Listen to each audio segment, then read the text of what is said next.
Hi everyone, most welcome to my YouTube channel Even Kumar Maths Lover. Dear students, आज हम लोगों का topic है the composition of functions. The composition of functions, इसे हम लोग फंक्शन ऑफ फंक्शंस भी कहते हैं या कंपोजिट फंक्शन भी कहते हैं.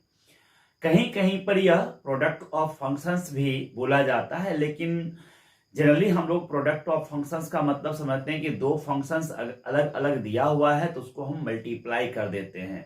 लेकिन लूजली कहीं पर इसको प्रोडक्ट ऑफ फंक्शंस भी कह दिया जाता है. हायर क्लास अगर मॉडर्न अलजेब्रा के अंदर आप लोग जाइएगा तो कहीं कहीं इस चीज का उल्लेख मिलता है, लिखा हुआ कहीं मिलता है product of function. So maximum time हम इसको यही कहेंगे, the composition of function, composite function. So आइए हम लोग देखते हैं कंपोजिशन ऑफ फंक्शन क्या होता है. जैसा कि नाम से क्लियर है, कंपोजिशन का अर्थ होता है किसी चीज को मिलाना, ठीक है, संयोजन करना.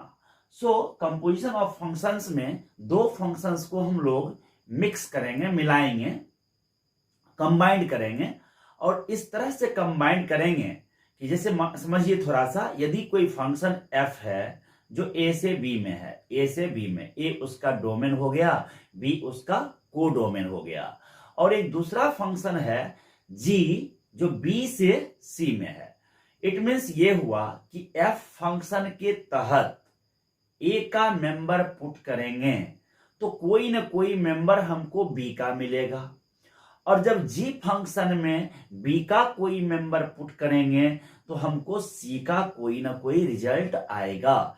ठीक है, तो अब यहां पर कहता है कि अगर कंपोजिट हम करें, कंपोजिशन करें, तो इस तरह से एक फंक्शन हम क्रिएट करते हैं, एक नया फंक्शन हम जनरेट करते हैं जिससे कि उसमें a का वैल्यू पुट कर दें तो डायरेक्ट हमको c का वैल्यू मिल जाए, है ना. अगर ऐसा हो जाता है तब उसको हम कहते हैं composition of function f and g, f and g.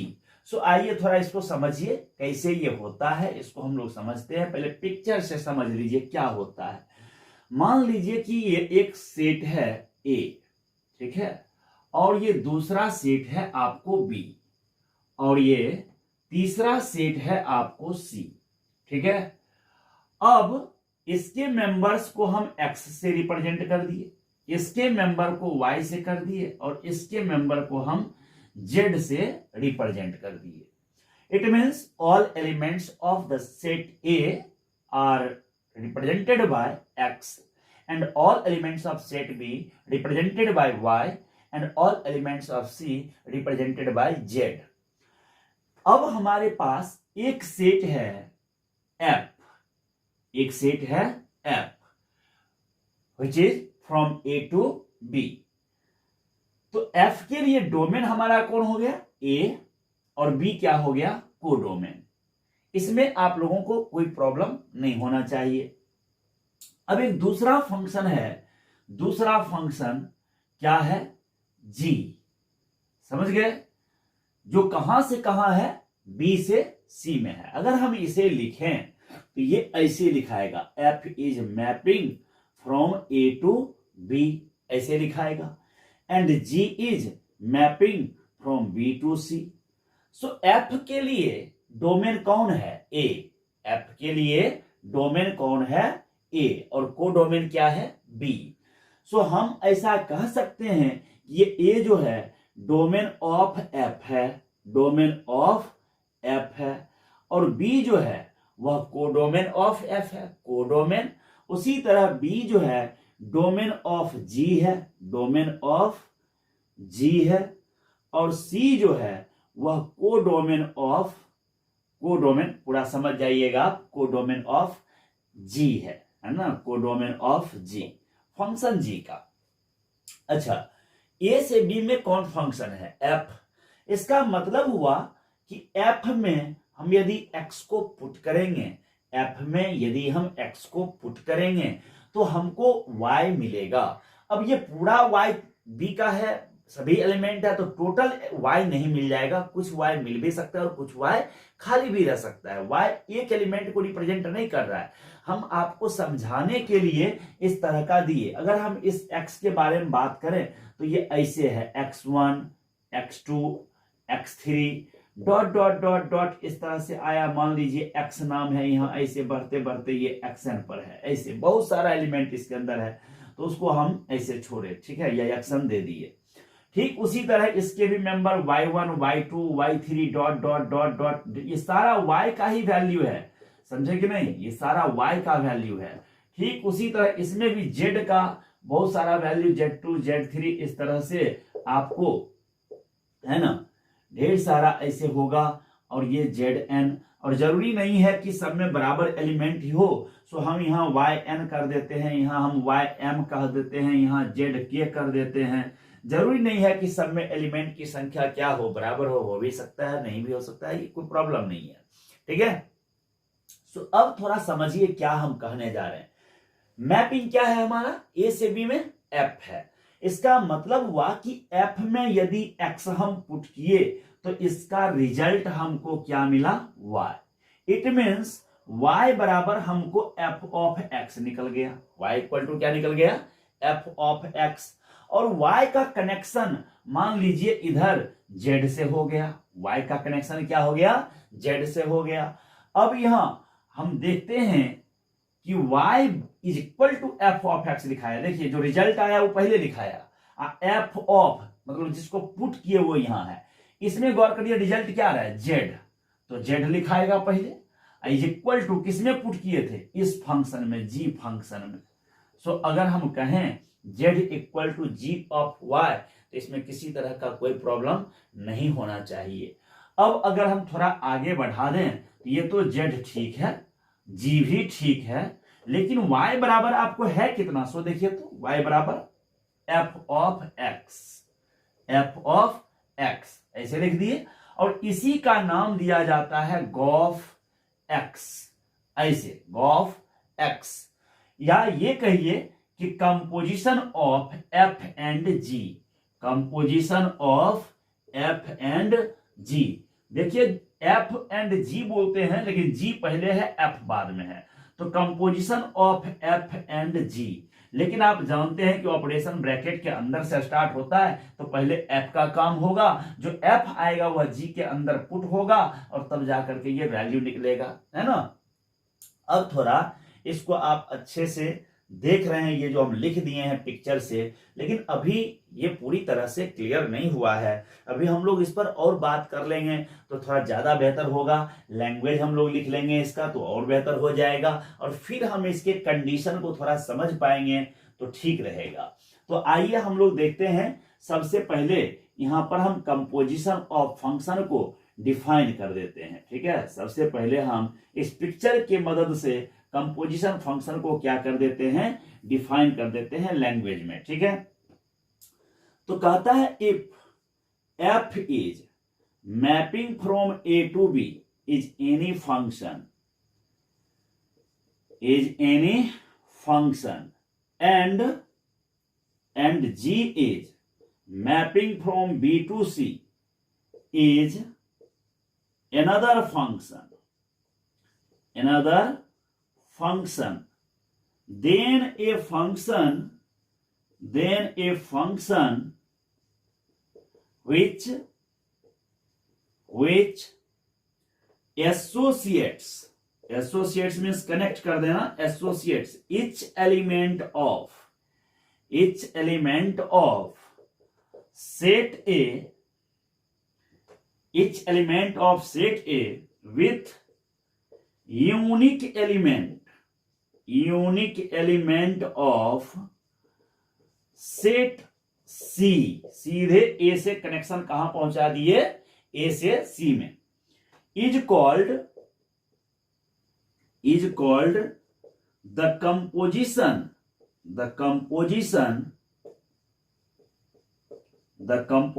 of f and g। f नाम है फंक्शन का, g भी है फंक्शन का, ये आपको कंपोजिशन कहलाता है। देखिए यहां पर आगे लिख सकते हैं दैट इज इफ एच है ना is composition of f and g then h is mapping from A to c such that, इसके बाद आगे अगर हम लिखें थोड़ा सा उधर हम लिख देते हैं सच दैट, सीधे पहुंच जाएगा z equal to H of X, ऐसे H of X, it means H में x पुट किए तो सीधे रिजल्ट क्या आ गया, z आ गया, है ना। सो अगर हम कंपेयर करें, इस चीज का नाम हम एक दे दें यहां और इसको 2 दे दें, तो फ्रॉम 1 and 2 हम बोल सकते हैं कि h जो है वह किसके बराबर है, गॉफ के बराबर है। देखिए z is equal to gof x and z is equal to h of x। So z इक्वल है एंड h का स्पेस कौन ले लिया, gof, so h equal to gof लिख सकते हैं, है ना। तो ये आप देख रहे हैं कि एक फंक्शन डिफाइंड हो गया, कहां से कहां, a से c में, जिसमें हम यदि a का वैल्यू पुट कर दें तो डायरेक्ट हमको किसका वैल्यू मिल जाएगा, c का। लेकिन थोड़ा सा लोचा है इसके अंदर। लोचा क्या है कि f का जो रेंज होना चाहिए, रेंज किसको कहते हैं आप जानते हो ना, कि a डोमेन हो गया f का, b पूरा का पूरा कोडोमेन है, b जो है वह फंक्शन f का कोडोमेन है, टोटल b f का कोडोमेन है, और उसके कुछ मेंबर्स, इट मींस मान लीजिए कि कुछ मेंबर्स ऐसे हम पिक्चर के अंदर आपको ऐसे दिखा दें। देखिए ये थोड़ा हम इसको आपको एक रियल इनलाइनर से आपको दिखा दें, अंदर में ये दिख रहे हैं, ये जो अंदर आपको कुछ हम पैक्ड कर दिए, ये पूरे मान लीजिए रेंज ऑफ एफ है, रेंज ऑफ एफ, इसका नाम हम दे दिए रेंज ऑफ एफ, ऐसे दे दिए, कोई दिक्कत इसमें नहीं होना चाहिए। और ये रेंज ऑफ एफ जो है, अब गौर करिए बी क्या है, बी डोमेन ऑफ जी है, बी जो है वह डोमेन ऑफ जी है। सो रेंज ऑफ एफ जो होना चाहिए जी के डोमेन का सबसेट होना चाहिए, जी के डोमेन का सबसेट होना चाहिए। तो यदि आप ये डिफिनेशन समझ गए हैं तो अब हम इसको थोड़ा सा मिटाते हैं और कुछ यहां पर हम नोट आपको लिख देते हैं, ठीक है ना। उस नोट को ढंग से समझ लीजिए और तब यह क्लियर हो जाएगा कि कंपोजिशन डिफाइंड होने के लिए हमारा जो कंडीशन होना चाहिए वो क्या होना चाहिए, कब हमारा दो फंक्शन का कंपोजिशन पॉसिबल है एंड कब दो फंक्शन का कंपोजिशन पॉसिबल नहीं है, ये हमको समझना अति आवश्यक है। ये जरूरी नहीं है कि सभी फंक्शन का कंपोजिशन हो ही जाए, ऐसा जरूरी नहीं है। सो कंपोजिशन होने के लिए कुछ खास कंडीशंस हैं और उस कंडीशंस को हमें समझना चाहिए कि क्या इसका कंडीशन है, ठीक है ना। तो सबसे पहले हम आपको कुछ यहां पर जो है उसको समझा देते हैं कि डोमेन ऑफ एफ अगर हमसे पूछा जाए तो सेट ए हो जाएगा। अगर हमको कोडोमेन ऑफ एफ कहा जाए तो हम बी बोलेंगे, क्लियर है आपको। और फिर देखिए डोमेन ऑफ जी कहा जाएगा, डोमेन ऑफ जी, तो आपको पता है कि जी का डायरेक्शन कहां से कहां जा रहा है, आप पहले ही समझ चुके हैं कि f is mapping from A to B and ji is mapping from B to c. So here domain of g will be b and codomain of g will be c. Similarly, the domain of function f will be A and codomain of function f will be B. So range of the function will be whole B or some parts of B or the subsets of B. And similarly, the range of G may be whole C, whole the set C or the some parts of C. So ऐसा हो सकता है। तो हम लोग आगे यहां देखते हैं क्या होता है। डोमेन ऑफ एफ ए है, कोडोमेन ऑफ एफ आपको बी हो गया। डोमेन ऑफ जी अगर कहा जाए तो मैं बी इसे लिखूंगा एंड कोडोमेन ऑफ जी का बात अगर हो जाए कोडोमेन ऑफ जी, तो इसको हम सी बोलेंगे। यहां तक अब देख लिए, कोई प्रॉब्लम नहीं है। लेकिन इस बीच में इससे थोड़ा भेंट कीजिए। देखिए तो क्या है कि कोडोमेन ऑफ एफ जो है वह डोमेन ऑफ जी के बराबर होना चाहिए। Codomain of F is equal to क्या होना चाहिए, डोमेन ऑफ जी। सो लिखेंगे इस तरह से, the composite function, the composite function, the composite function of gof, है ना, द कंपोजिट फंक्शन सीधे लिख देते हैं ऐसे, gof will be defined, will be defined. तो आपको ये गॉफ लिखा हुआ जरूर है, लेकिन इसमें जी जो है आपका, जी वह सेकेंड फंक्शन है एंड एफ आपका फर्स्ट फंक्शन है। अगर आप फॉग लिखते हो इस तरह से फॉग, तो अब आपके लिए फर्स्ट फंक्शन जी होगा एंड सेकेंड फंक्शन एफ होगा। जो बाद में है उसको फर्स्ट फंक्शन एंड जो पहले है उसको आप सेकेंड फंक्शन बोलो, ठीक है ना, ये ध्यान रखना जरूरी है। और डायरेक्शन भी हम इसी तरीके से चेक करते हैं कि पहले जी का डायरेक्शन यहां लिखेंगे, बी टू सी लिख दिए, एंड एफ का डायरेक्शन बाद में लिख दिए, ए टू बी। अब देखने वाली बात है कि ये बीच में ना बराबर है और ना ही सबसेट है, तो ये यहां पर फॉग डिफाइंड नहीं होगा। ये बीच का जो मीडिएटर है, ये मीडिएटर के बीच एक रिलेशनशिप होनी चाहिए। क्या रिलेशनशिप होनी चाहिए, या तो सी ए के बराबर हो जाना चाहिए, या सी जो है ए का सबसेट हो जाना चाहिए। अगर सी मान लीजिए कोई वहां पर कोडोमेन है एफ का, तो वह जो है दूसरे जी के डोमेन का सबसेट हो जाना चाहिए या एकदम इक्वल हो जाना चाहिए, ये बात होना चाहिए। सो देखिए यहां कहता है codomain will be defined, the composite function of gof will be defined if, कब, इफ कंडीशन है, लिखिएगा if the range of F, the range of F is the subset of domain of G, domain of G, और the codomain, और the codomain of the function f is equal to the codomain, is equal to codomain, ठीक है, of g, codomain of g, ठीक है। Sorry codomain of, यहां domain कर लीजिए, okay. So codomain of the function f is equal to the domain of g, तब जाकर के आपको ये गॉफ जो है क्या होगा, डिफाइंड होगा, परिभाषित होगा। अदरवाइज परिभाषित नहीं होगा, उसका जो है कंपोजिशन करना पॉसिबल नहीं होगा।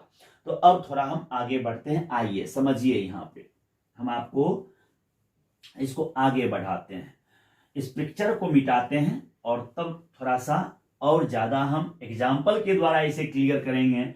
थोड़ा सा पहले हम लोग डायरेक्शन ऑफ कंपोजिट फंक्शन समझते हैं और तब जाकर के अच्छा रहेगा, है ना।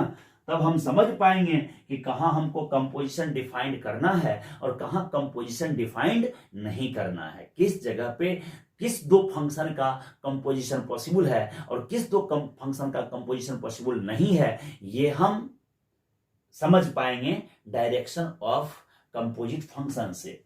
सो थोड़ा सा समझिए, यहां अगर हम बात करें डायरेक्शन ऑफ फंक्शंस के बारे में, तो देखिए यहां दो तरह का composite, direction of composite function, direction of composite function ये है। सो गॉफ में आपको हम क्या बताए कि फर्स्ट फंक्शन कौन है हमारा, जो बाद में है, और सेकेंड फंक्शन कौन है, जो हमको पहले दिया है। तो एफ का डायरेक्शन पहले लिख देते हैं, वो कहां से कहां है, ए से बी है, और जी का डायरेक्शन कहां से कहां है, बी से सी है। अब देखने वाली बात है कि ये बीच में बराबर है ना, या तो ये बी इस बी का सबसेट हो जाना चाहिए, या तो ये बी इस बी के बराबर हो जाना चाहिए। अगर ये हो गया तब फंक्शन सीधे यहां से यहां चला जाएगा। अब गॉफ का डायरेक्शन हो गया from A to c, clear हो गया। अब हम थोड़ा यहां फॉग लेते हैं, फॉग, ठीक है। और फॉग को देखिए, पहले जी का डायरेक्शन लिखिए, बी टू सी, पहले जी, और तब एफ का डायरेक्शन लिखिए, ए टू बी। अब यहां हमको ये मालूम ही नहीं है कि सी जो है वह ए का सबसेट है या नहीं है, या फिर सी जो है वह ए के बराबर है या नहीं है, ये हमको नहीं मालूम है। जब ये नहीं मालूम है तो अब यहां ये बराबर भी नहीं है और सबसेट भी नहीं है, तो ऐसी स्थिति में लिखेंगे fog is not defined, fog is not defined. ऐसे क्लियर हो गया, फॉग इज नॉट डिफाइंड। सो अब अगर हमको प्रॉब्लम दे दे इस तरह से, हम पहले प्रॉब्लम समझते हैं कि गॉफ और फॉग डिफाइन कब होगा, उसके बारे में हम बात करते हैं। यहां पर एक चीज और आप चाहें तो लिख सकते हैं, the range of gof, the range of gof is the subset of codomain of G, codomain of G. ये कैसे हुआ ये वाला नोट? ये नोट बड़ी आसान है, आप लोग अगर पहला पिक्चर दिमाग में रखे रहेंगे तो आपको अच्छे से समझ में आएगा। ये देखिए, ऐसे आपको मालूम था कि ये एफ जा रहा है, ये आपको जी जा रहा है, और ये जी का कोडोमेन है। जी का क्या है? Codomain of G, codomain of G है ना, कोडोमेन ऑफ जी है। और जब गॉफ लेते हैं तो सीधे यहां से यहां जाता है गॉफ, है ना। तो देखिए यहां से यहां तक जब गॉफ गया तो गॉफ का रेंज कहां पाया जाएगा? रेंज कहां पाया जाएगा? इसी में ना। तो range of gof is equal to, यही ना सबसेट हो जाएगा, subset of codomain of G, codomain of G. ये पिक्चर से आप आसानी से समझ पा रहे होंगे, ठीक है ना। ये तो आपका बेसिक हो गया, सिंपल कॉन्सेप्ट हुआ। इस पर अब हम लोग थोड़ा कुछ प्रॉब्लम्स को पहले समझते हैं और फिर कंपोजिशन ऑफ फंक्शंस को हम लोग ऑर्डर्ड पेयर में भी समझ पाएंगे। आइए यहां पर देखिए कैसे ये होगा, किस तरीके से ये डिफाइन किया जा सकता है। सबसे हम लोग फर्स्ट एग्जांपल लेते हैं, फर्स्ट एग्जांपल, है ना। ध्यान दीजिए, एक फंक्शन है यहां पर इफ, है ना, if f is mapping from n to n, n to end, and g is mapping from I to I, integer to integer, then are Goff and fog defined. ठीक है, ऑप्शन है define, ये बताना है।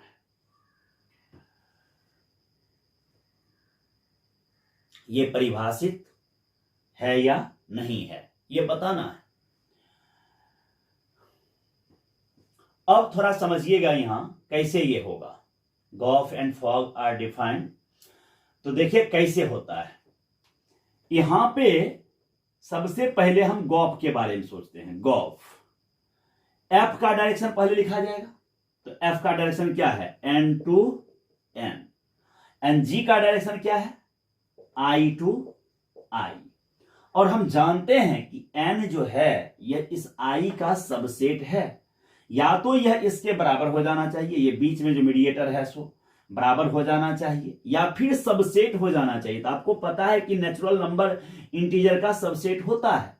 सो अब यह डायरेक्शन कहां से कहां चला जाएगा? Gof is mapping from N to आई, और ये डिफाइंड है, इसलिए gof is defined, gof is defined. अब आगे देखिए, हम फॉग के बारे में सोचते हैं। पहले किसको लेना चाहिए फॉग में? जी को। तो जी का डायरेक्शन लीजिए क्या है? आई to I, I to I. And F क्या है? N to N. पहले ऐसे लिखाएगा। अब देखने वाली बात यह है कि आई जो है वह एन का तो ना तो बराबर है और ना ही ये सबसेट है, कुछ भी नहीं है, ना तो इक्वल है आई नेचुरल नंबर के और ना ही इंटीजर जो है नेचुरल नंबर का सबसेट है। सो अब यहां ये बराबर है ही नहीं, तो आई टू एन डिफाइंड नहीं होगा और लिखेंगे fog is not defined, fog is not defined. समझ गए, सिंपल हो गया। इसी तरह से नेक्स्ट अगर हम लिख दें इफ एफ इज, अगला क्वेश्चन अगर हम समझें, ठीक है, if F is mapping from A to B and ji is mapping from B to A, ऐसे दे दिया, then find the direction of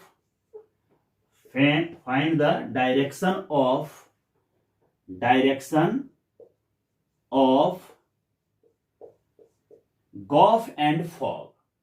ठीक है, अब ये प्रॉब्लम है हमारे पास कि if f is mapping from a to b and g is mapping from b to a, then find the directions of gof and fog. Gof और fog का क्या करना है, डायरेक्शन आपको फाइंड करना है। तो ये आप कैसे फाइंड करेंगे ये आपको समझना है। तो देखिए सबसे पहले आप इसको समझिए कि डायरेक्शन ऑफ गॉफ के बारे में हम लोग बात करते हैं, डायरेक्शन ऑफ गॉफ को हम लोग डिस्कस करते हैं। एंड यहां पे आप देखिए फर्स्ट फंक्शन एफ होगा and second function will be g, and we have to write the direction of first function f a to B, and now the direction of second function g is b to a, and here mediators are equal, b and b equal to b, so gauge will be defined and its direction will be from a to a. Gauge is defined and its direction will be from a to a. Gauge is defined and its direction will be a to a. Here gauge is defined. Let us talk about the function fog. Now we have to talk about the function fog, and here first function is g and second function is f, and now we have to write the direction of first function g b to a, and the direction of second function f is a to b, and here the mediators are equal, a is equal to a or a is subset of a, so fog will be defined and its direction will be from b to b, so fog is defined. Here gof and fog both are defined, दोनों ही आपको परिभाषित है, Gauff भी defined है और fog भी आपको क्या है, डिफाइंड है, परिभाषित है। तो ये आप देख रहे हैं कि बहुत ही आसानी से ये गॉफ और फॉग को हम लोग क्या कर रहे हैं, चेक कर पा रहे हैं कि कहां पर वह डिफाइंड होगा और कहां डिफाइंड नहीं होगा। सो कहीं पर अगर आपको ऐसा लिख देता है कि f is mapping from r to r means set of real number, and g is mapping from r to r, here fog and gof both are defined, दोनों ही डिफाइंड होगा। समझ में आ रहा है? और कैसे, तो आप खुद एक्सप्लेन कर लो, बड़ी आसानी से आप समझ सकते हैं आप कि कैसे ये कंपोजिशन डिफाइंड होगा और कैसे कंपोजिशन डिफाइंड नहीं होगा, ये आप अच्छे से समझ सकते हैं। सो अब हम थोड़ा सा एग्जाम्पल के बारे में बात करते हैं, आइए, ठीक है ना। कुछ एग्जाम्पल्स, प्रॉब्लम्स हम लोग देखते हैं और उस प्रॉब्लम्स के आधार पे, प्रॉब्लम्स के हिसाब से हम लोग कंपोजिट फंक्शन को भी डिफाइन करेंगे। तो सबसे पहले हम थोड़ा ऑर्डर्ड पेयर फॉर्म में फंक्शन को कंपोजिट करते हैं, कैसे ये फंक्शन कंपोजिट होगा ये हम लोगों को देखना है। सो आइए एक फंक्शन हम लेते हैं, यहां पे आपको f is mapping from 2 3, if f is mapping from 2 3 5 6 7 to, यहां ले लेते हैं हम आपको 5 8 9 10 12 ऐसे दे दिए, and g G is mapping from, हमको दे दिया यहां पे 8, 9, 10, 12 टू कहां पे 12, 13, 14, 15, 16 ऐसे दे दिया। F is mapping from this function to this function and G is mapping from this function to this function and or such that F2 is equal to 8, F3 equal to 5, F5 equal to 9, F6 equal to 10 and F7 equal to okay, इसको थोड़ा सा हम ऐसे कर देते हैं, 9 लिख देते हैं, ठीक ना। एंड F7 इक्वल टू हम फिर से यहां 12 ले लिए, ठीक है ना। अब आप देखें ये जब यहां हम लिख लिए एंड जी, ये सब आपको क्वेश्चन में दिया रहेगा, ये सारा चीज आपको प्रॉब्लम में दिया रहेगा। G5 is equal to 8, G9 equal to G8 equal to, so G8 equal to 9 and G9 equal to 8 and G10 equal to हमने यहाँ 10 ले लिया and G12 equal to 12 ही ले लिया।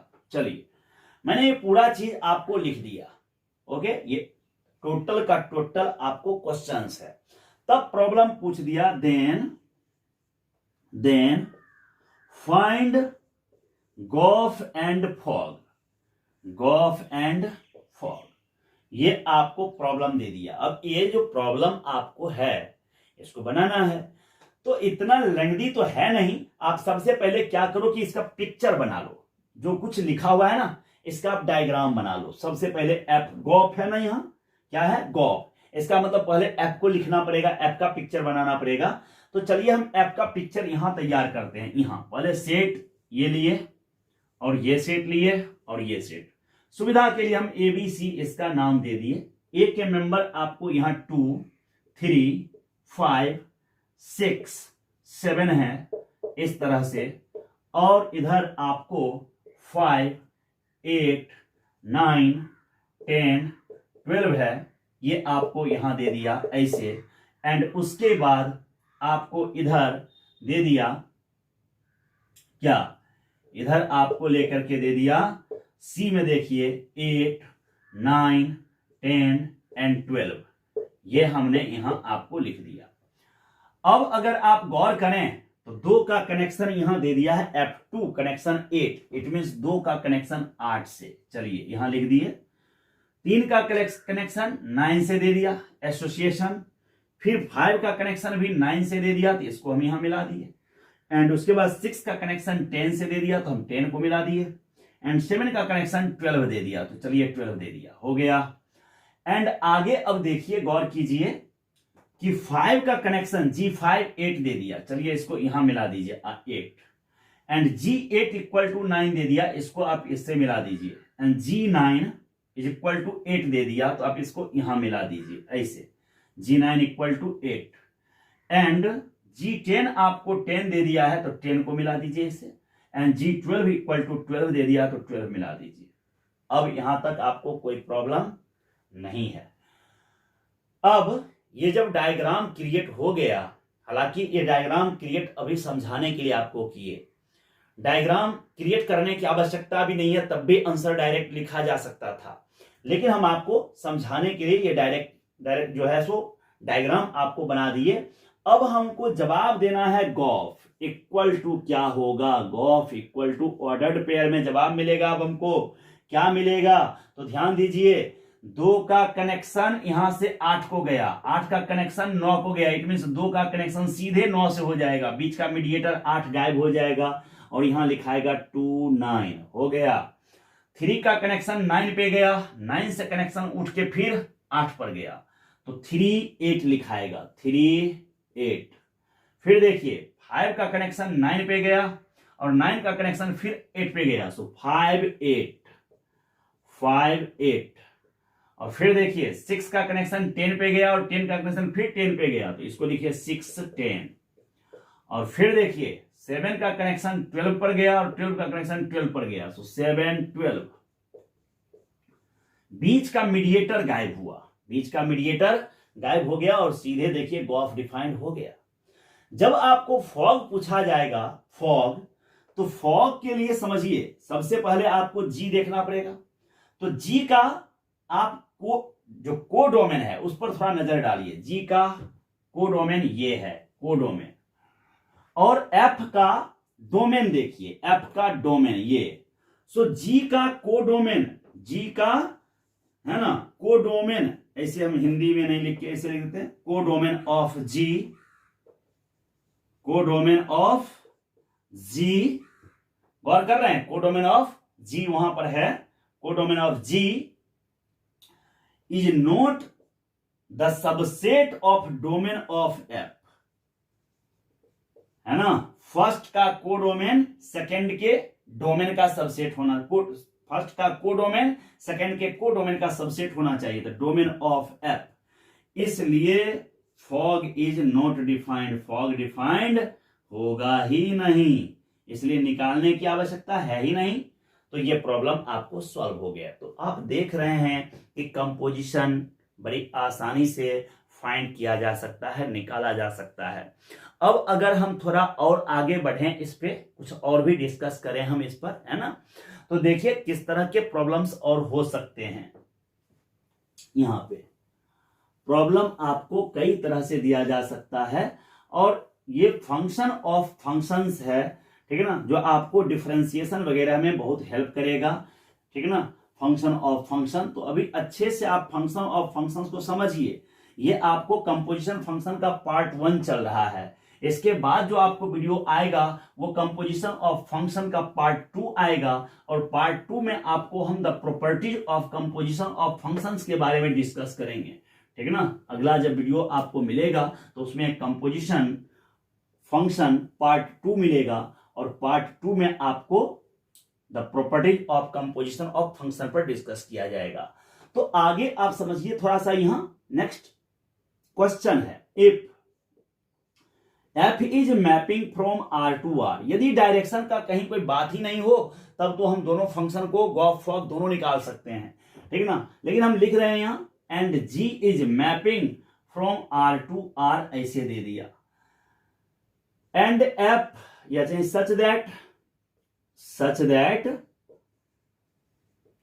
F of X equal to हमको दे दिया X Q, and G of X is equal to दे दिया हमको साइन एक्स, और तब हमसे पूछ दिया then find gof and fog.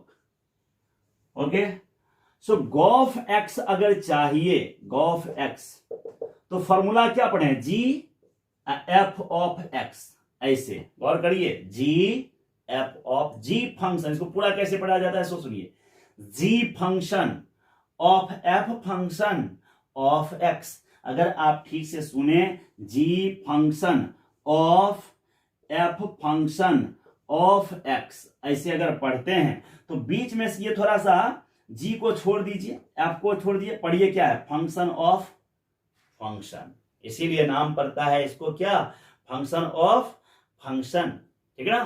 तो इसको अच्छे से समझ लीजिए, बहुत टफ नहीं है। अब जी ऑफ एफ ऑफ एक्स, तो जी तो रख दिए साहब, और एफ ऑफ एक्स का वैल्यू क्या दिया है, एफ ऑफ एक्स का देख लीजिए यहां से एक्स क्यू, वो हम सेम लिख दिए। अब ध्यान दीजिए, ये है जी, और यहां जो है इनपुट हमारा एक्स है, तो वही साइन के जस्ट बाद लिखा हुआ है, जो हमारा इनपुट है वह साइन के जस्ट बाद लिखा हुआ है। यहां हमारा इनपुट कौन है, एक्स क्यू, सो साइन के जस्ट बाद क्या लिखाएगा, एक्स क्यू, ये हो गया। और चलिए अब फॉग एक्स निकालते हैं, फॉग एक्स, तो ये क्या लिखाएगा, F of G of X, ऐसे नहीं, और तब देखिए फॉग एक्स ये क्या लिखाएगा, एफ जी एक्स का पहले वैल्यू लिख दीजिए, जी एक्स क्या था, सो देखिए तो वहां साइन एक्स, जो जी ऑफ एक्स का वैल्यू था वो सीधे पुट कर दिए। अब थोड़ा ध्यान दीजिएगा, यहां पर एफ ऑफ एक्स मतलब जो इनपुट है उस पर पावर 3 चढ़ गया, इट मीन जो इन साइड है उसका होल क्यूब हो गया। तो अब यहां अंदर में कौन है, साइन एक्स, और इसका होल क्यूब हो जाएगा। और ये आप साइन क्यूब एक्स लिखिएगा। कभी अगर मिस्टेक से आप साइन पर भी क्यूब और एक्स पर भी क्यूब कर दिए तो ये बहुत बड़ा इन्वेंशन हो जाएगा और आपको मार्क्स जो है सीधे सीधे ऐसे दे देगा 0। सो ऐसा इन्वेंशन आप कभी भी मत कीजिएगा, ठीक है। जो आपको बताए पावर सीधे साइन पर आएगा, थीटा पर पावर नहीं जाता है, ये ध्यान रखिएगा। तो अब कहीं अगर आपसे पूछ दे एफ ऑफ एफ ऐसे, है ना, फॉफ एक्स, तो फॉफ एक्स का मतलब क्या हो गया, F and F of X ऐसे लिख दिए। अब ये एफ तो ठीक है और एफ ऑफ एक्स हमारा एक्स क्यू है, ऐसे लिख दिए। और आप जानते हैं कि जो अंदर होता है ये अंदर उसी पे power 3, it means x Q का पावर 3 और ये एक्स टू दी पावर 9 हो जाएगा, पावर पर पावर, पावर का मल्टीप्लीकेशन हो गया। और अगर हमको गॉग एक्स जी ऑफ जी ऐसे पूछ दे तो क्या लिखाएगा, जी एक्स। हमसे पूछा गया था 2 ही, हम 2 आपको एक्स्ट्रा निकाल दिए कि आप सीख जाइए कि क्या होता है।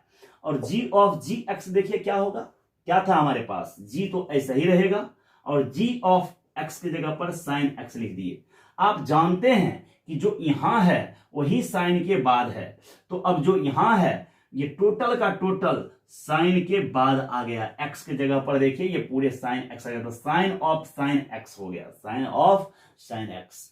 सो अब आप आसानी से सीख चुके हैं कि कैसे गॉफ निकलेगा, कैसे फॉग निकलेगा, कैसे फॉफ निकलेगा, कैसे गॉग निकलेगा। बस आपको थोड़ा सिंप्लीफिकेशन आना चाहिए। अगर आप सिंप्लीफिकेशन जानते हो तो बड़ी आसानी से आप कंपोजिट फंक्शन को डिफाइन कर सकते हो। तो आज जो आपको मैंने पढ़ाया यह कंप्लीटली आपको बेसिक ऑफ कंपोजिट फंक्शन था, पार्ट 1 था। आप इसको देखने के बाद किस हद तक समझ पाए हैं आप जरूर कमेंट बॉक्स में बताइए। और तब तक के लिए आपको बहुत बहुत धन्यवाद के साथ शुक्रिया एंड जय हिंद, जय भारत।